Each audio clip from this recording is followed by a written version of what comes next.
প্রতি শুক্রবার রাত ৩টা লাশঘরের আলো জ্বলে আর নেভে, অথচ কেউ সেখানে থাকে না।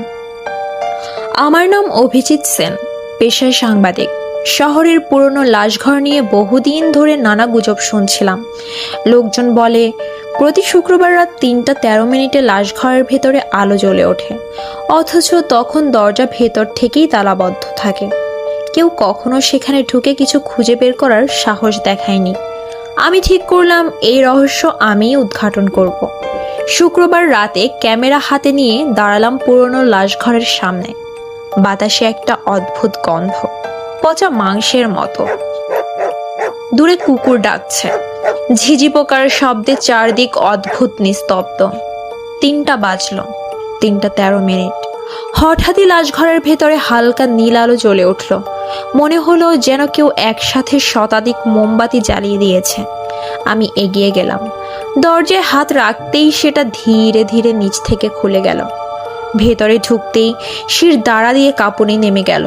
সারিবদ্ধ টেবিলে রাখা অসংখ্য মৃতদেহ, সাদা চাদরে ঢাকা। কিন্তু সবচেয়ে ভয়ের ছিল একে একে সেই চাদরগুলো নড়তে শুরু করলো।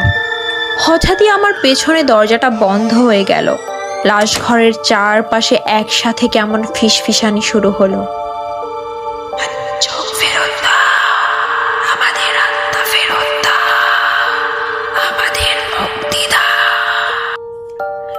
একটা মৃতদেহ ধীরে ধীরে উঠে বসে আমার দিকে তাকালো।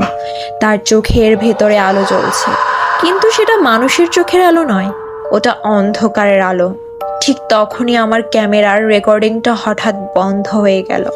অভিজিৎ কি পারবে লাশঘরের রহস্য উদ্ঘাটন করতে? জানতে হলে শুনতে হবে দ্বিতীয় পর্ব। আমাদের সাথেই থাকুন, পেজটা ফলো করুন এবং চ্যানেলটিকে সাবস্ক্রাইব করুন। ধন্যবাদ।